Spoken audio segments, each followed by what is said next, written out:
这么晚了还要去码头啊？是这样的，我当天的工作安排有到码头核实到港船只这一项，所以当天我是必须要完成的。哎呦，真够辛苦的。当天你是怎么去的？开公司的车。那天晚上跟你一块儿去那人叫什么来着？没别人啊，就我自己。今天你就是替赵总来视察工厂的？不是吧？再讲讲。不管谁问起来，都是你自己来的。真的只有我自己。啊。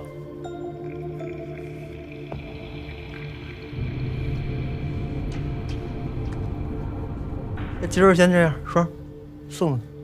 好，感谢配合。那我先走了。嗯。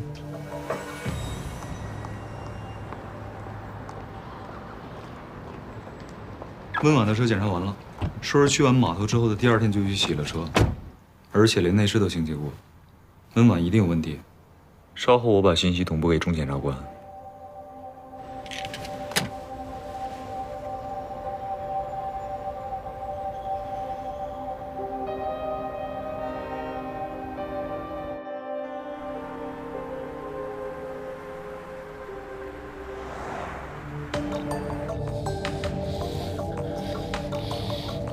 给我水。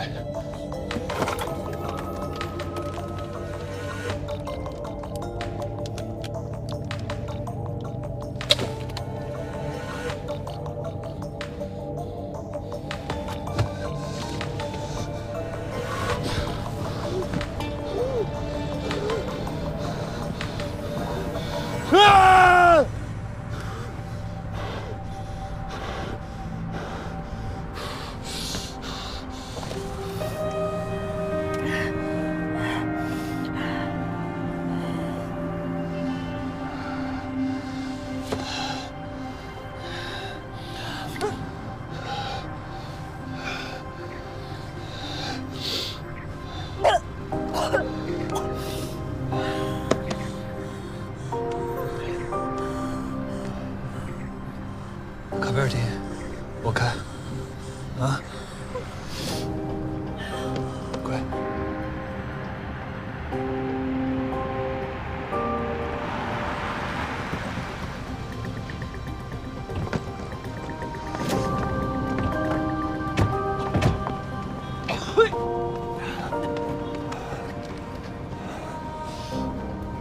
喝点水。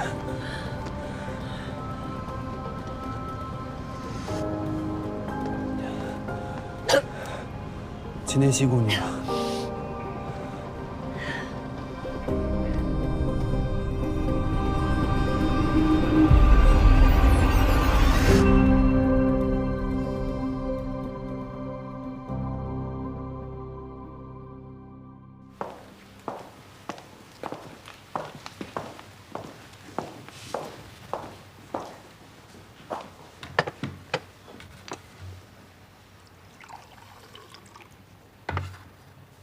老板，不好意思啊，我回来了晚了。警察找你问些什么呀？就是问那天我是不是一个人去的码头。公安局那帮人上午过来查车了，就是你那天开走的那辆。他们还在怀疑我吗？我觉得不是吧，因为就是一些很常规的问话。是吗？嗯。你出去吧。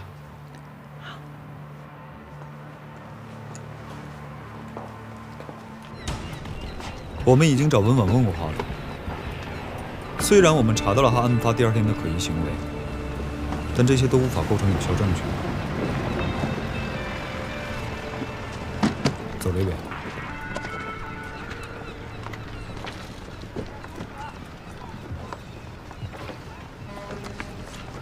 袁浩，这个是你要的照片。行，来的正好。这儿就是东师傅海海域。您见过这个人？我们调过监控，没见过。案发当天，正好是赵东成公司的船只靠岸后卸货离开。这个人您见过吗？虽然赵东成排除了杀人嫌疑，可无论是作案地点还是涉案车辆，都跟赵东成和东韩海运有着千丝万缕的联系，这里面的疑点非常大。我们分析过，嫌疑人为什么会选择在这个地方动手，很有可能是为了把注意力集中到赵东成身上。好，谢谢啊。他们都没有见过大马。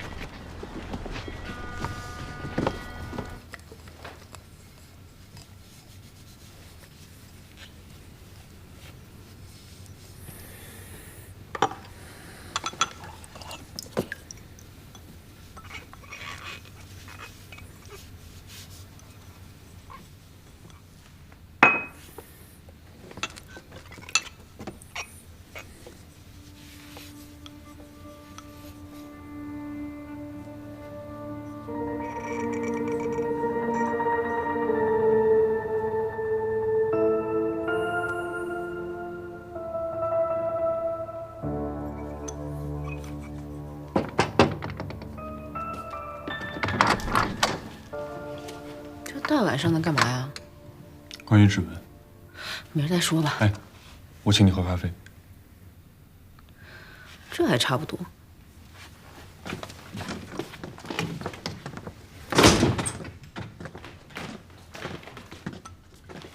这个咖啡杯上啊有我的指纹，如果你想提取指纹的话，你得用什么办法呀？最简单的办法就是紫光灯照，或者说点熏法也可以。那点熏法的原理是什么？这指纹是由皮脂和汗液构成的，点针器与汗液形成吸附作用，然后溶于油脂，从而就会出现棕黄色的线纹。哦，原来你今天是想说这个呀？嗯。哎，你过来一下，看我今天查到什么了。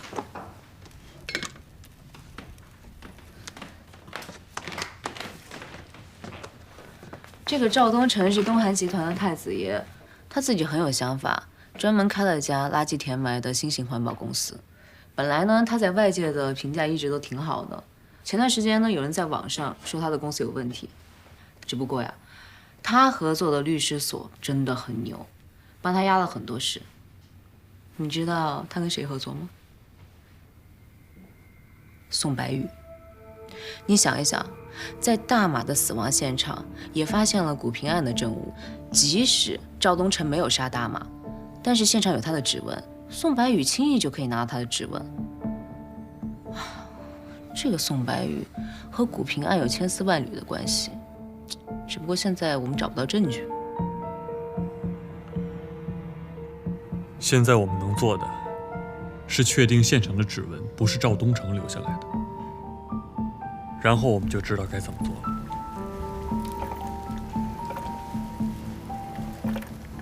关于凶器上的指纹，我和袁浩有一些新的想法。一刀，你也是指纹方面的专家，你看看，如果没什么问题的话，我们就一起给老钟汇报。没问题，来吧。之前在检测报告上说，在紫外光的照射下，这刀柄上有明显的指纹痕迹。但是我们用点熏法对证物进行检测，在同样的位置并没有发现指纹。再把证物放入印三铜指纹熏显箱，同样的，我们并没有得到指纹。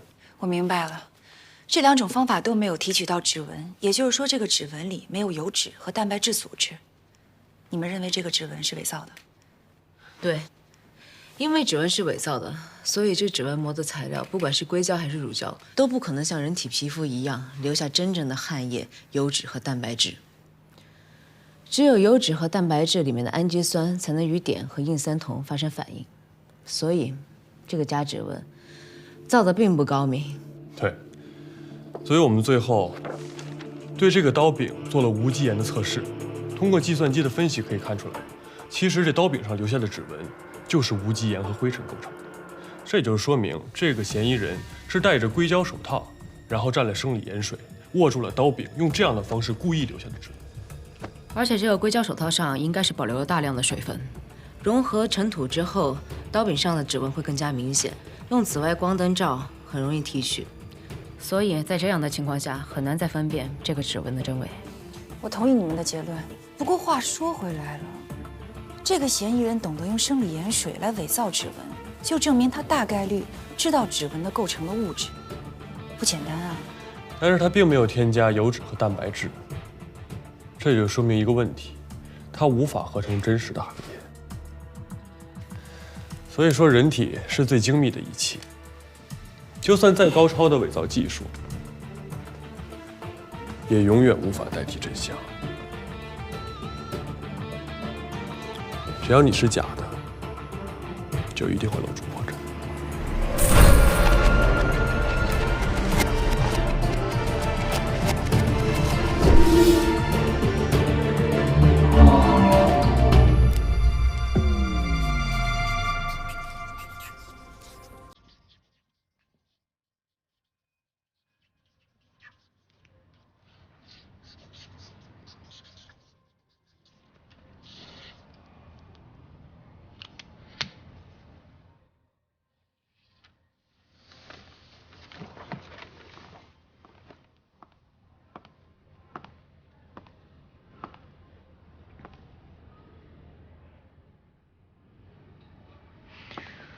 这个宋白宇啊，绝对有问题。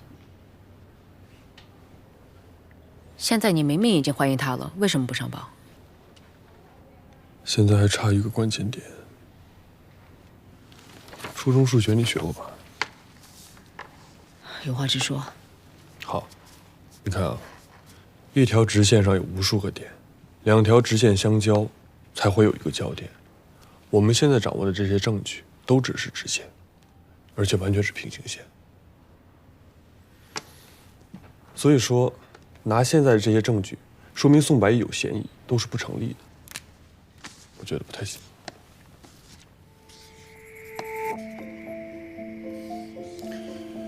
如果说拿到赵东成的指纹，并且进行伪造是一条直线的话，那么我们现在就需要另外一条直线，一条和其他直线有相交点的直线，也不是完全没有这条直线。你什么意思呀？我们现在掌握的证据只有这么多，有点难。你能直接给我个明示吗？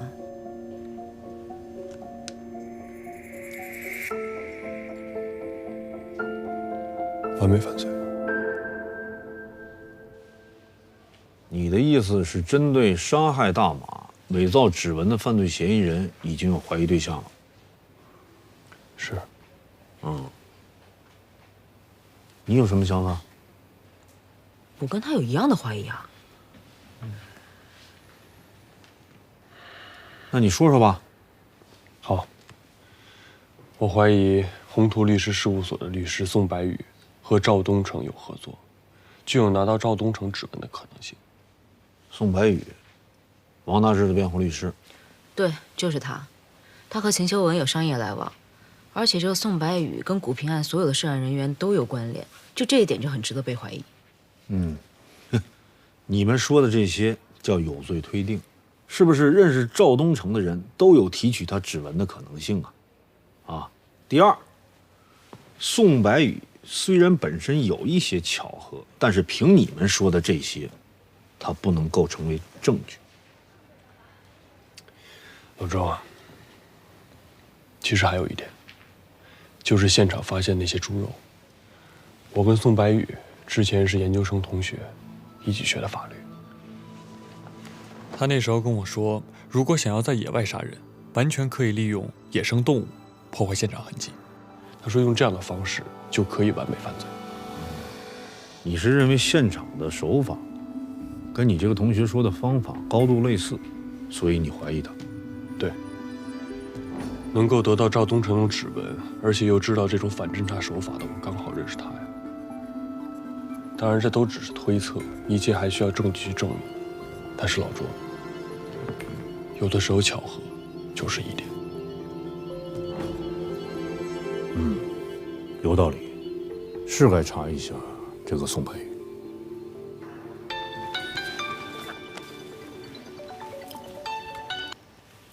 对，涂队。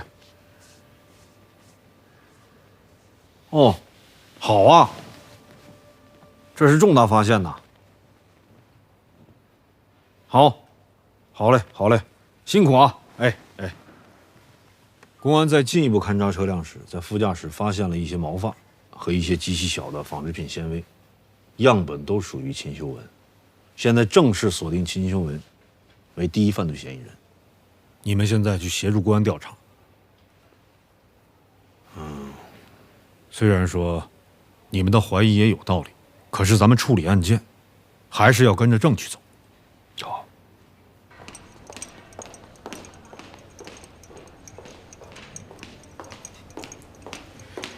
怎么了？上午见你还好好的，这么快又有烦心事儿了？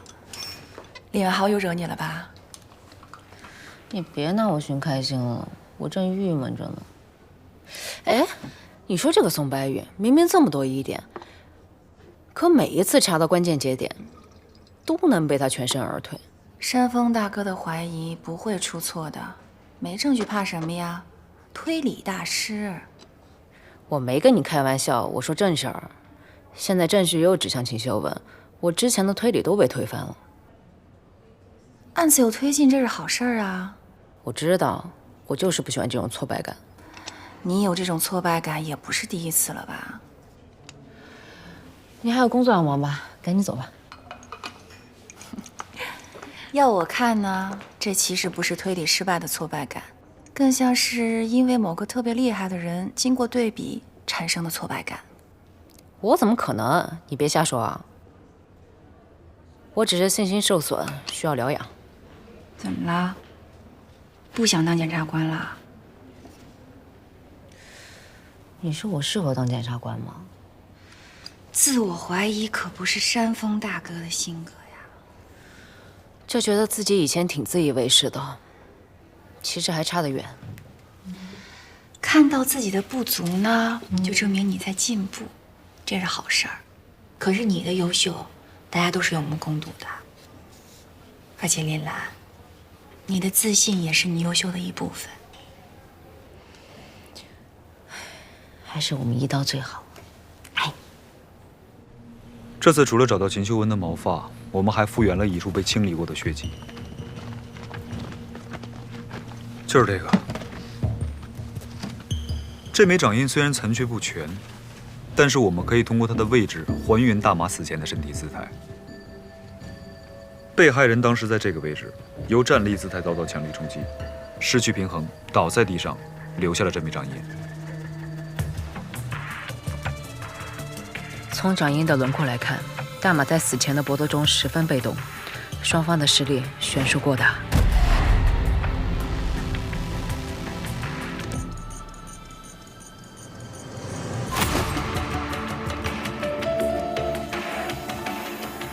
这条线索目前还是孤立的，只有找到它与其他线索之间的关联，才会有进一步的发现。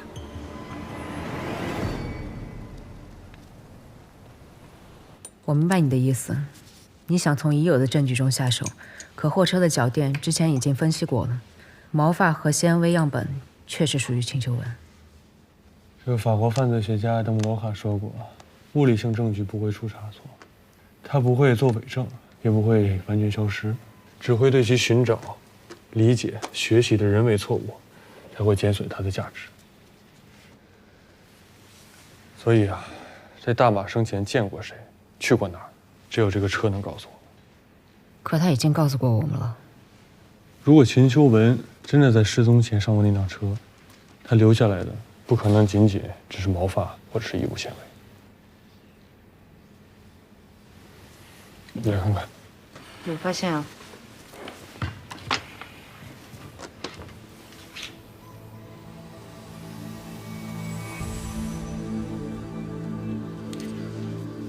是海藻生物。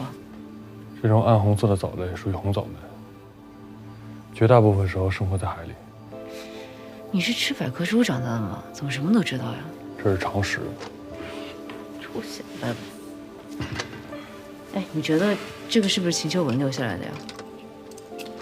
不管是谁留下来的，这证据都表明他去过海边。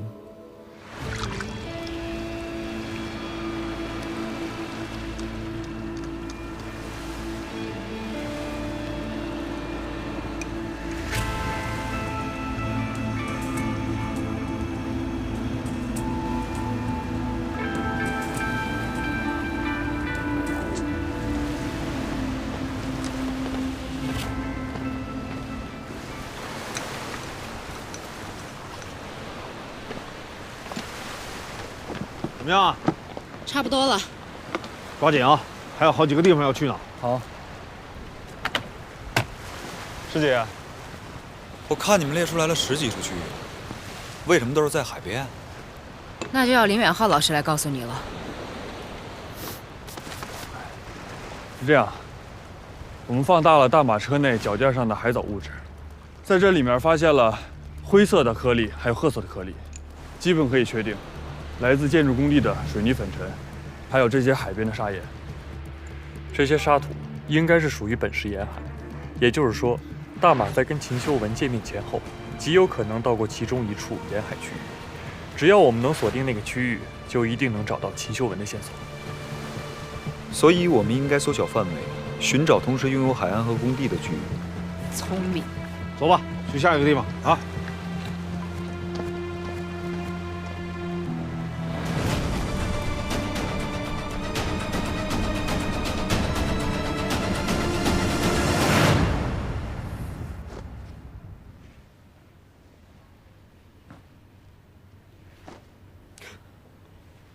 你干嘛呢？我就在想啊，他这么年轻力壮的，秦修文打得过他吗？哎，你过来一趟。行了，别比划了，下班了。明天问问江妮，看看他那边有什么新的发现没有。哦。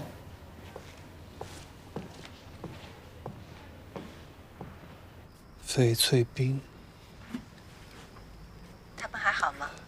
他们好着呢。我做了一些牌子，方便日后的养护。你放心好了。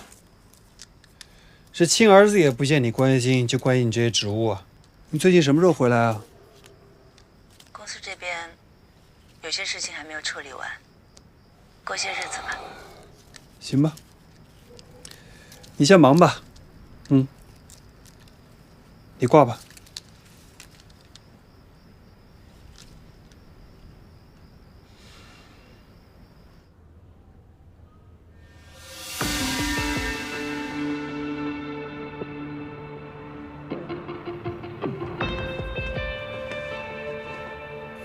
位置不对，得再高点。这样我根本使不上力，刺不死人了。这样，你再高点试试。来，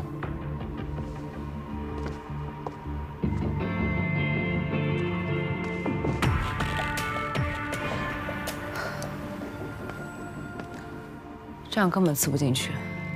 是啊，以大马和秦修文的身高，完不成这样的动作。这样，我去找老钟还有一刀他们过来一趟。行。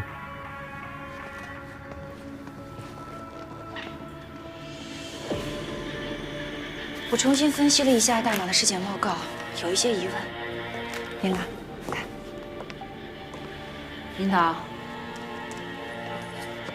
来一下。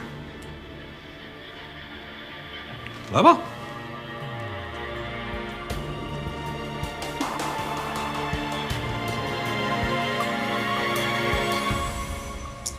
你们看啊，以秦修文的身高，他是需要把这个胳膊抬到很高的角度刺入，他才有可能形成现在他的创口。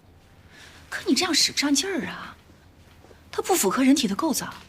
哎，好玩是吗？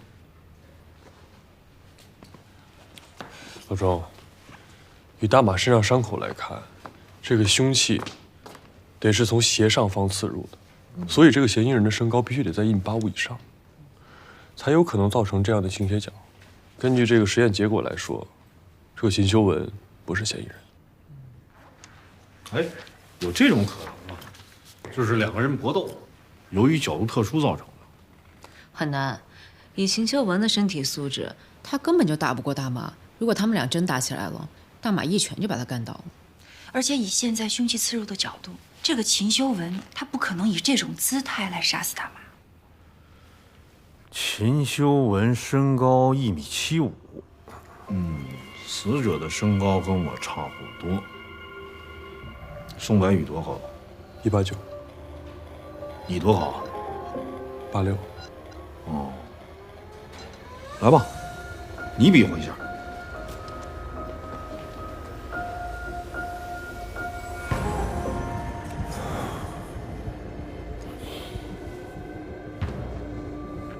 啊？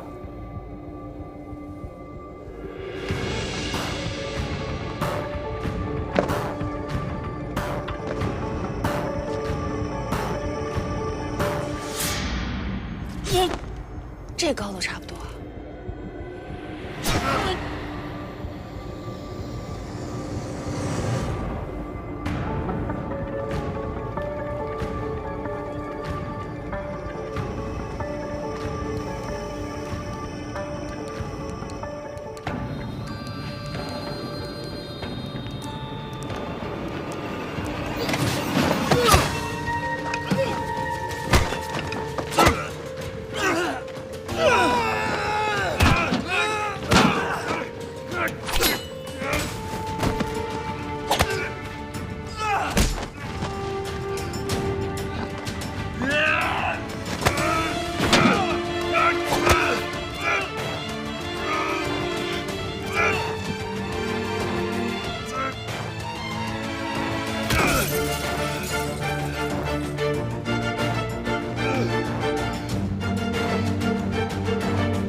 你还好吗？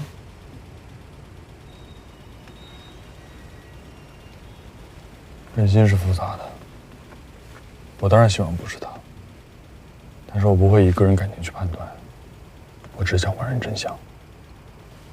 如果结果就是宋白羽，你会难过吗？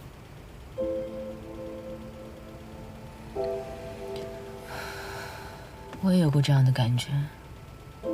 秦秀文的事情对我来说也是个打击，就是你信任的人根本就不是你想的那个样子，你珍视的人离你越走越远，你却无法靠近。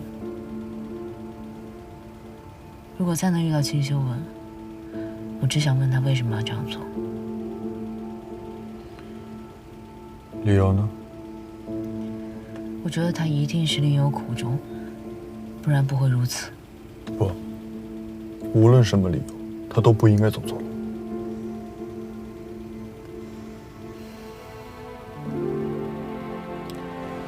算了，别想了。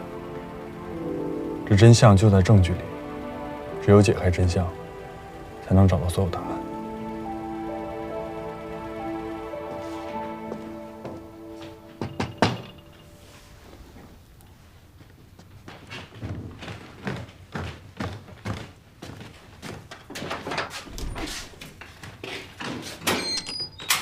哎，在门口就闻到咖啡味儿了。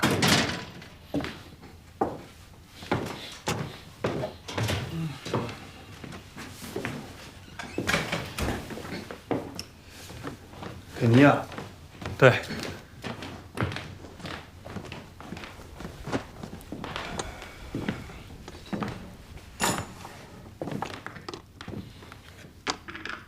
上次给你不要，非得自己买，何必呢？自己喜欢的东西啊，得自己去得，它才舒服嘛。你呀，就是倔。来尝尝。嗯，是那个味道。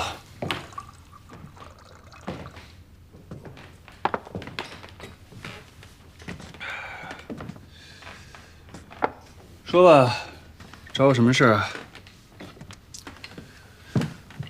不可能只是喝咖啡啊。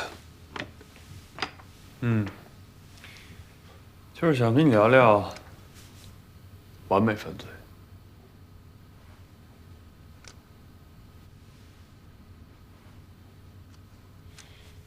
怎么突然聊这个呀？我记得我们上学时候讨论过，这是个虚拟命题，根本不存在。是吗？但是现在已经有人做过了，你还觉得它是虚拟命题吗？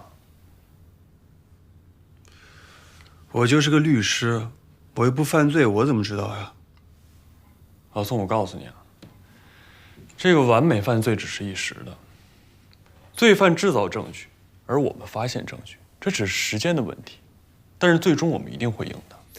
法律才是唯一的赢家。但是法律从来不会保护违背它或者试图利用它的人呐。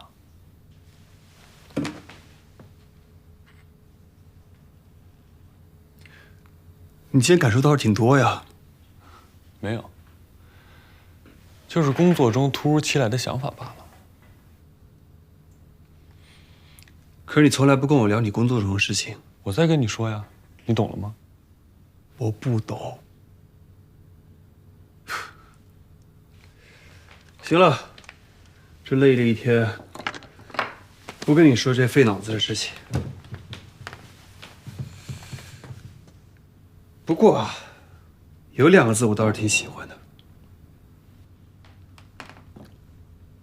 我喜欢完美。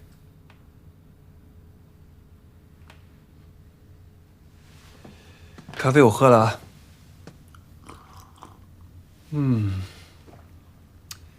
一如既往的完美。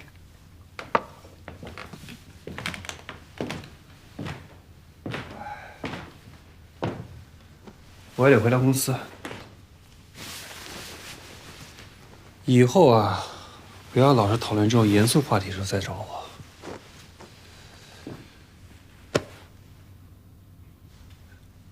我祝你们成功啊！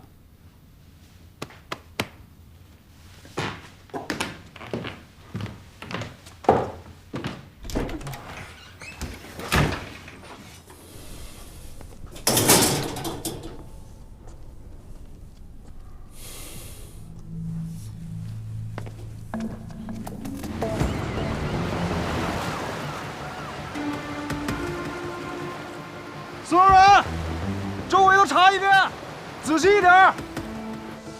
同一性报告出来了，我们搜集了6号样本海岸，沙土的成分和地毯上的一致。好，把报告交给老钟，咱们收工。小崔，你带着大家伙去那边。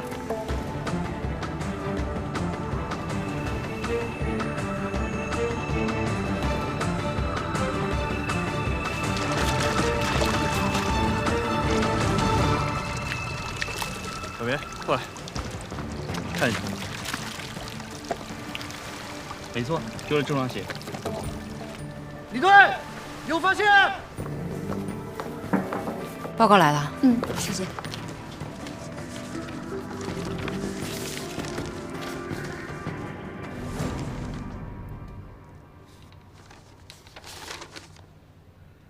这个是秦秀文的指甲。对，公安法医已经出过鉴定报告了。公安在你们确定的海洋断边发现了秦秀文的痕迹，在一个工地的监理工程师那里找到了一张照片，照片拍到了秦秀文被大马推入海中的瞬间。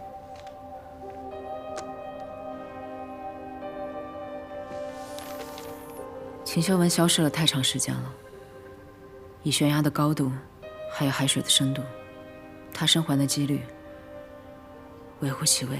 公安根据潮汐计算了秦秀文的尸体可能会漂浮到的地方，但是现在还没有结果。好，辛苦了。这报告我们会一一审核的。好的，那你们先忙。谢谢。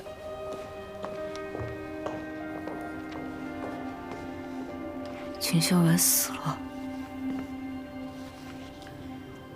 是，但是现在还不能下这么绝对的判断。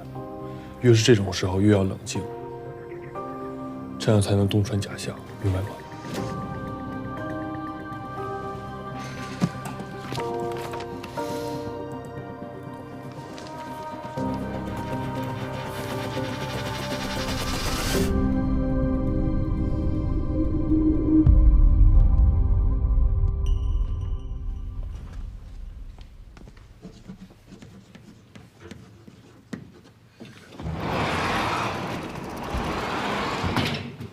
所以，证据链的完整才是最重要的。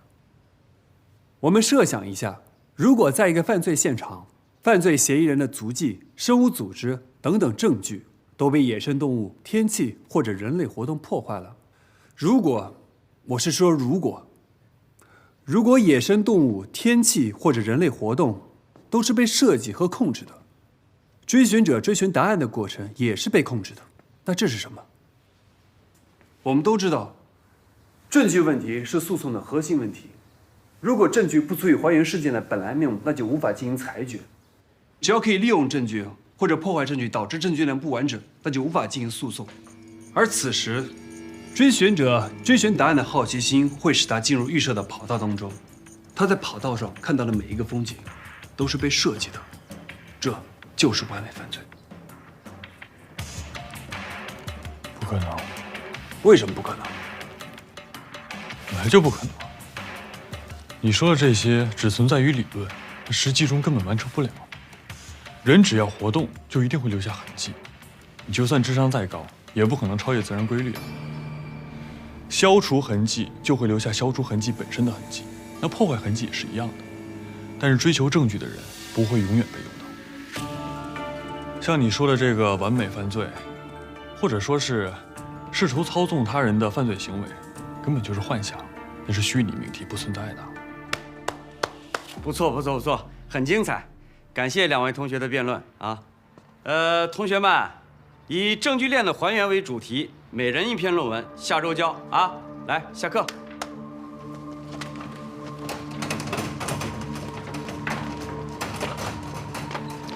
我们看吧，时间会证明一切，说不定哪天就会出现一个完美犯罪的案例。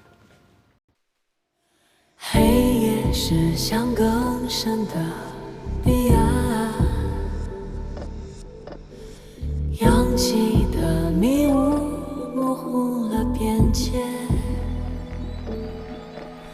心事静默如谜的深渊，选择光明就勇敢刺破黑暗，谎言试着取代了答案，再汹涌的浪吞噬不了光线，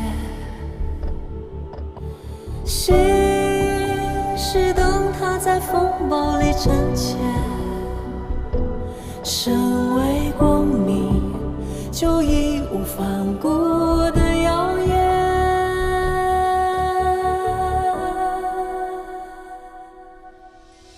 在黑暗里站成一道闪电，短暂的挣扎，寂静无声的世界，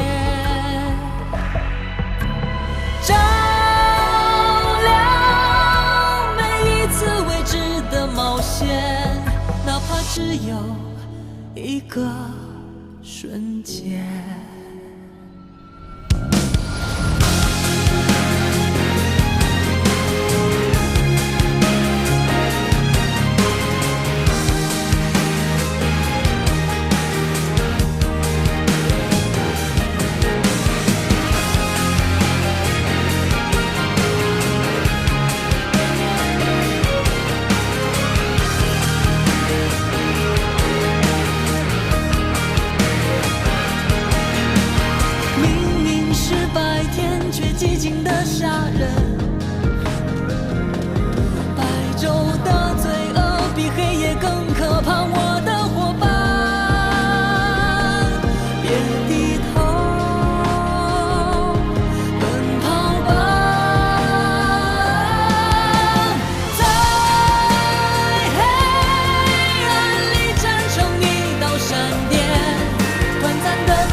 更深的彼岸，冲破了迷雾，真相在眼前。